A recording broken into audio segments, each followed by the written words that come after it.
ಸುಂದರ್ರಾವ್ ಗಜರೆ ಭಾಗ್ಯ ಉದಯ welfare ಸೊಸೈಟಿಯ ಅಧ್ಯಕ್ಷರಾಗಿ ನನ್ನ ಸಂಸ್ಥೆಯಲ್ಲಿ ಹಲವಾರು ವರ್ಷದಿಂದ ವಿಶೇಷ ಚೇತನ ಕ್ಷೇತ್ರದಲ್ಲಿ ಕಾರ್ಯನಿರ್ವಹಿಸಿದ್ದೇನೆ. ನಮ್ಮ ಸಂಸ್ಥೆಯ ಆಗಸ್ಟ್ 2025ನಲ್ಲಿ 11ರಿಂದ 2:30 ಜಗತ್ ಸರ್ಕಲ್ನಿಂದ ಮಿನಿ ವಿಧಾನಸಭಾ ಮಿನಿ ಮ್ಯಾರಥಾನ್ ನಡೆಸುತ್ತಿದ್ದೇವೆ.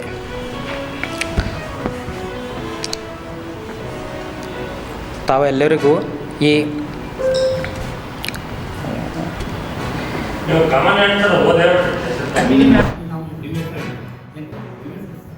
ಜಯಕುಮಾರ್ ಪೊಲೀಸ್ ಪಾಟೀಲ್ ಮತ್ತು ಉಪಾಧ್ಯಕ್ಷರು ಕರ್ನಾಟಕ ರೈತ ಸಂಘ. ಇವತ್ತು ನಾವು ಇಲ್ಲಿ ಪತ್ರಿಕೋಟ ನಡೆಸುವುದೇನೆಂದರೆ ಕೇಂದ್ರ ಮತ್ತು ರಾಜ್ಯ ಸರ್ಕಾರಕ್ಕೆ ನಮ್ಮ ರೈತರ ಬೇಡಿಕೆಗಳಿವೆ.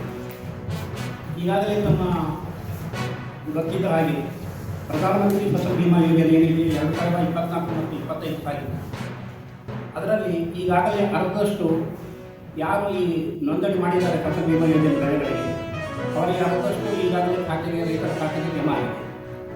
ಇನ್ನುಳಿದ ಅಂದಾಜು 315 ಕೋಟಿ ರೂಪಾಯಿ ರೈತರಿಗೆ ಇನ್ನೂ ಬಂದಿಲ್ಲ.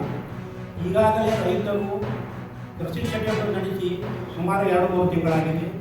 ರೈತರಿಗೆ ಇನ್ನಿತರ ಖರ್ಚಿನ ಸಲುವಾಗಿ ಹಣದ ಅವಶ್ಯಕತೆ ಇದೆ. ಅದಕ್ಕಾಗಿ ಒಂದು ವಾರದಲ್ಲಿ ಈ ಉಳಿದ ಹಣವನ್ನು ಆಯಾ ರೈತರ ಖಾತೆಗೆ ಜಮಾ ಆಗಬೇಕು. ಒಂದು ವೇಳೆ ಆಗದಿದ್ದಲ್ಲಿ ಮತ್ತೆ ಪ್ರತಿಭಟನೆಗೆ ಹಾನಿ ಮಾಡಿಕೊಡಬಾರದು ಈ ಮೂಲಕ ಪ್ರತಿಭಟನೆಯನ್ನು ತಿಳಿಸುತ್ತಿದೆ. ಈಗ ತೊಗರಿ ಮಂಡಳಿ 10-20 ಮುಂಚೆನೇ ಪ್ರಾರಂಭ ಆಗಿದೆ. ತೊಗರಿ ಮಂಡಳಿಯು ನಿಷ್ಕ್ರಿಯವಾಗಿದೆ.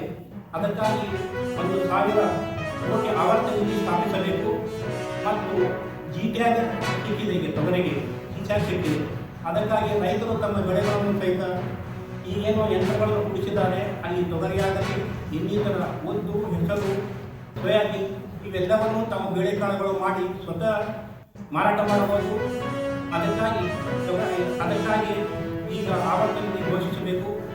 ಈಗಾಗಲೇ ರಾಜ್ಯ ಸರ್ಕಾರ ಹಾಗೂ ಕೇಂದ್ರ ಸರ್ಕಾರದ ಅಡಿಯಲ್ಲಿ ತೊಗರಿಯ ಬೆಲೆ 7,500 ಕೇಂದ್ರ ಸರ್ಕಾರ ಹಾಗೂ 450 ರಾಜ್ಯ ಸರ್ಕಾರ ಕೋಟಿ ಖರೀದಿ ಮಾಡಿದೆ. ಅದು ಕೆಲವರು ಅದಕ್ಕೇನಿದೆ ಮಿತಿ 40 ಕ್ವಿಂಟಲ್ ಒಬ್ಬ ರೈತರಿಗೆ ಅದಕ್ಕೆ ಕೊಟ್ಟು ಇಟ್ಟಿದ್ದಾರೆ. ಉಳಿದ ಇನ್ನೂ ರೈತರು ಕೆಲವರು ಏನಿದೆ ಬೇರೆ ಕಡೆ ಮಾರಾಟ ಮಾಡಿದ್ದಾರೆ. ಈಗ ತೊಗರಿ ರೇಟ್ ದರ ಇದ್ದಿದ್ದು 6,000ರಿಂದ 6,200 ಕೋಟಿ ಇದ್ದಿದೆ. ಅದಕ್ಕಾಗಿ ತೊಗರಿ ಬೆಳೆಗಾರರು ಸಂಕಷ್ಟದಲ್ಲಿದ್ದಾರೆ. ಈಗ ಮುಂದೆ ತೊಗರಿಗೆ 9,000 ಕೇಂದ್ರ ಸರ್ಕಾರ ಹಾಗೂ 1,000 ರಾಜ್ಯ ಸರ್ಕಾರ ಮತ್ತು ಅದಕ್ಕೆ ಮಿನಿಮಮ್ ಪ್ರೈಸ್ ಏನಂತೀವಿ ಬೆಲೆ 1,000 ಆದರೂ ನಿಗದಿಪಡಿಸಬೇಕು. ಆಮೇಲೆ ರೈತ ಕೇಂದ್ರ ಸಂಪರ್ಕ ಕೇಂದ್ರಗಳು ಏನಿದೆ ತಾಳಪತ್ರೆಗಳು ಅದು ಕೂಡ ಜಾಗಗಳು ಹೆಚ್ಚಾಗಿದೆ. ಮಿನಿಮಮ್ 1,000 ರೂಪಾಯಿಯಾಗಿ ರೈತರಿಗೆ ವಿತರಿಸಬೇಕು. ಅದೇ ರೀತಿಯಾಗಿ ಕಬ್ಬಿನ ಬೆಳೆಗಾರರಿಗೆ 200 ರೂಪಾಯಿ ಸಹಾಯಧನವಾಗಿ ಸರ್ಕಾರ ನಿಗದಿಪಡಿಸಬೇಕು. ವಿದ್ಯುತ್ ಪರಿವರ್ತನೆ ಟ್ರಾನ್ಸ್ಫಾರ್ಮರ್ ಏನಿದೆ ಒಟ್ಟಲ್ಲಿ ಸರ್ಕಾರ ಈಗಾಗಲೇ 72 ಗಂಟೆಗಳಲ್ಲಿ ಅದನ್ನು ಮುಗಿಸಬೇಕಂತೂ ಈಗಾಗಲೇ ರೆಸಲ್ಯೂಷನ್ ಪಾಸ್ ಮಾಡಿದ್ದಾರೆ. ಈಗ 12 ತಾಸು ಹಗಲು ವಿದ್ಯುತ್ತನ್ನು ಪೂರೈಸಬೇಕು. ಯಾಕಂದರೆ ರಾತ್ರಿ ಕಾಡು ಪ್ರಾಣಿಗಳು, ಹಂದಿಗಳು ಇತರ ಕಾಟಿದೆ. 12 ತಾಸು ವಿದ್ಯುತ್ತನ್ನು ಹಗಲಲ್ಲಿ ರೈತರಿಗೆ ಕೊಡಬೇಕಾಗಿದೆ. ಆಮೇಲೆ ಕೇಂದ್ರ ಮತ್ತು ರಾಜ್ಯ ಸರ್ಕಾರಗಳು ರೈತರ ಸಂಪೂರ್ಣ ಸಾಲವನ್ನು ಮನ್ನಾ ಮಾಡಬೇಕು ಮತ್ತು 60 ವರ್ಷ ದಾಟಿದ ಎಲ್ಲ ನಾಗರಿಕರಿಗೆ ಬಸ್ನಲ್ಲಿ, ರೈಲ್ವೆಯಲ್ಲಿ 10-15 ಸೀಟು